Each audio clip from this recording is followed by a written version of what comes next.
Alright, hello everybody, welcome back to Historian Stitch. Yes, today is Friday, but we are going to do a Fashion Friday again on corsetry. But this time, rather than just spewing slight nonsense about them, I want to cover some of the things that as a living historian and a reenactor I get questioned about, and just side comments that I hear, as well as the actual use of a corset and why they are functional things that are coming back into fashion now. So for starters, it's like the questions that I get about corsets is, are they hot? How can you move in them? Is it restrictive? It must be really tight. Yeah, those are the main four that I get asked about, and then there are the side comments of, you've got to be dying in that, you couldn't possibly breathe in that, they're really uncomfortable, everybody tight-laced, and, like, all of the myths that Hollywood has created about corsets that are nowhere near true. Because the having to have the tiniest waist possible wasn't a thing, at least not for everybody.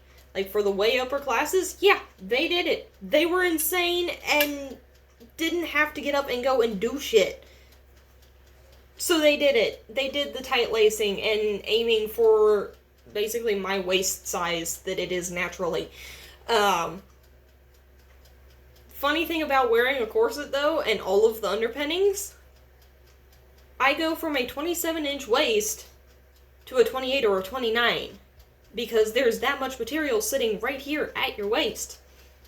So for a dress waistband, I have to make a 28 or a 29-inch waistband. And no one thinks about that. They just think that it has to be super tight and everyone was tiny and all of this mess. So with the idea that everyone was tiny, no. The dresses were made to narrow your waist. So the shoulders were cut wider and it made you look more angled. You're also putting a lot more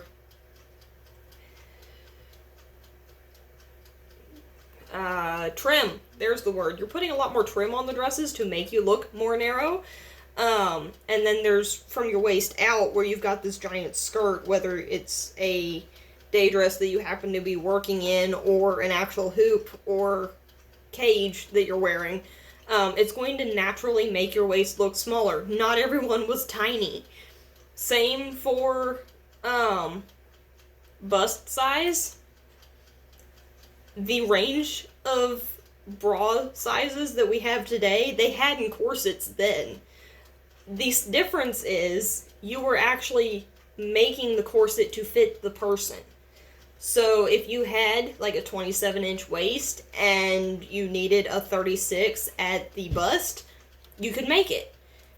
If you were like me or smaller in the bust and had a tiny waist, you would add padding into the bust part to fill out the dresses a little bit more. Or you could just leave it as is, make it tiny at the top and tiny at the waist, and leave it. It happened. There are still corsets and dresses that exist that are made that way. Did we all have access to it to begin with? No.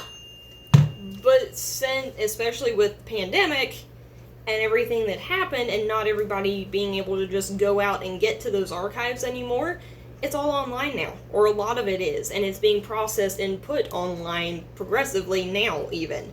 The other problem with everybody was tiny mindset is the only corsets that really survive today were either upper class families who could afford to have like 3 or 5 corsets, or 2 to 5 different corsets, rather, or they were the ones that were made to be put on a dress dummy in the general stores and in the tailor shops and seamstress shops and all of that. They were made for a mannequin.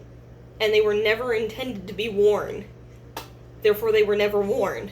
So they didn't get the wear and tear, and those are the ones that still survive because they didn't get that wear and tear, and there was no sweat getting stuck to it and eating the material. So that's kind of the other reason that we still think that everyone was tiny. They are not hot. Well, I say this, but I also live in a non-air conditioned house, and I work at a museum where I wear the garment constantly, and I've been reenacting for 12 years, so I've grown up in the sucker. The canvas cloth corsets do get hot because there's also a lining on the inside to protect the main material, same as with the dresses. The problem is, or not the problem, the one that I wear now is linen with a thin cotton, and then the casings for the bones themselves are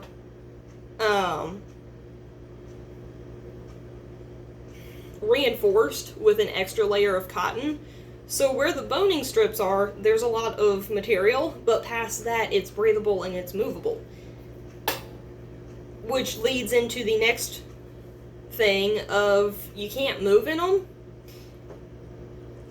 I have the constant issue of not putting my shoes on before the corset, and I never feel like taking the corset off to put my shoes on and then put it back on. It's bendable. It's movable. I cook in the sucker. I have used a mowing scythe in the wheat field with it. I have used a hand, or a sickle, mowing sickle, rather, for the hand scythe. I've sewn in it. I have worn it around the house here because if my back starts hurting, it's extra support, and I don't feel like wearing a bra, it's extra support. They are mobile. One thing that people know about but they don't think about is the muscles. Everyone assumes that the muscles aren't being used, therefore they're dying, and corsets are evil in that fashion, but they're not, because you end up using muscles you didn't know you had.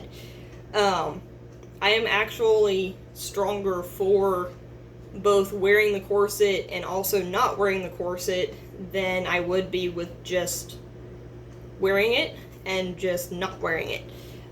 Being that weird in between, it's fun. Sorry. One moment. Shoot.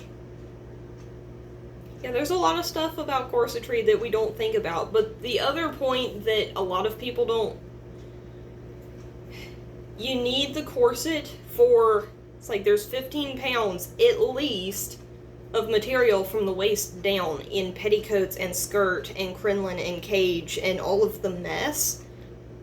You don't want that sitting directly on your hip bones. That's how you get bruises. I have gotten bruises before to prove it.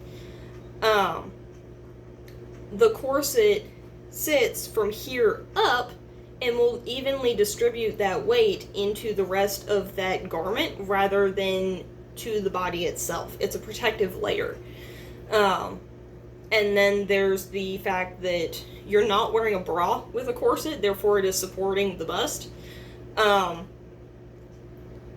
that case, in that area of needing the corset, it distributes the weight of... Yeah, it distributes that weight onto the rest of the body as well, rather than just your shoulders and just your rib cage. And a lot of people look at me when I say that at work and go, then why did we switch? And I have no answer for that other than when it switched over was World War I, when American men went to France and the French were starting to wear bras because they thought it looked better as lingerie. And yeah, they came back and went, hey, you should wear this. And for some reason, women said, okay. But not entirely, because corsets still have existed even, it's like in girdles and shapewear.